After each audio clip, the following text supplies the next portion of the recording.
Ассалаумағалейкум көрермендер. Бүгінгі тақырыпта сіздерге бір шамалда болса пайдасы тиісін деп, күйіс қайыратын малға шөпті қалай берген дұрыс?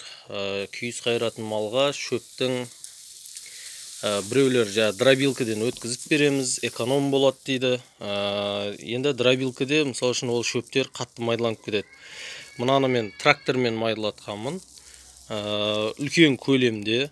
Мысалы үшін ол күйіс қайыратын мал болғаннан кейін кемі 8-10 сантиметр болып туралғаны абзал. Себебі одан да майда болып кететін болса, ол кезде уже күйіс қайыратын малға өте қиын болады ол.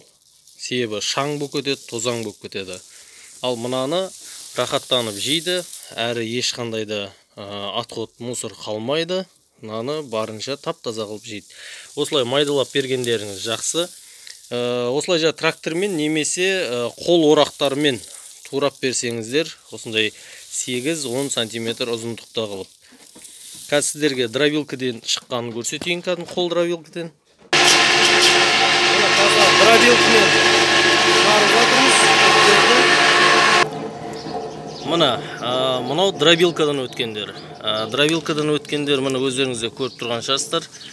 Өте ұсақ, арасында шаң, топан. Ол жеген малдың өкпесіне де кері әсер етеді. Әрі одан көптеген атқоттар қалады. Себебі асты жағы уже лай, топырақ сондай болып кетеді.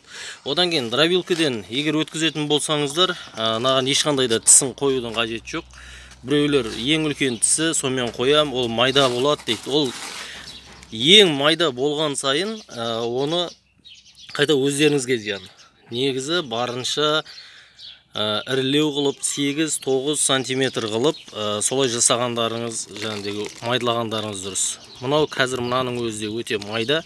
Себебі бет жақтары қазір ірілері болғанымен, көпшілігі мына астын қарасаңыздар өте ұсақ. Ода уже мына шаң шығады. Бұл малдың өкпесіне, тыныс алу жолдарына өте зиян.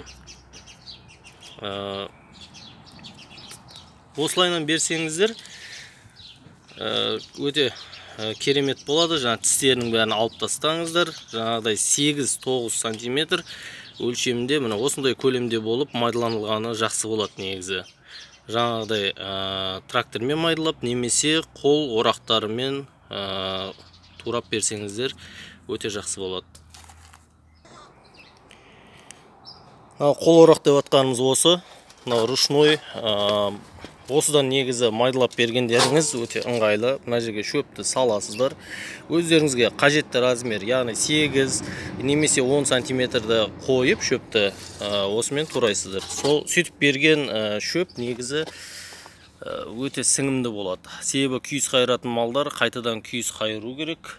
Сол себепті осылай берген негізі қолайлы. Егерде менің видеоларым ұнап жатқан болса, лайк қойыңыздар, подписаться батырмасын баса кетіңіздер. Бұл каналдың дамуы үшін өте біз үшін пайдалы. Сіздермен де көптеген пайдалы ақпараттарды алдағы уақытта бөлісеміз.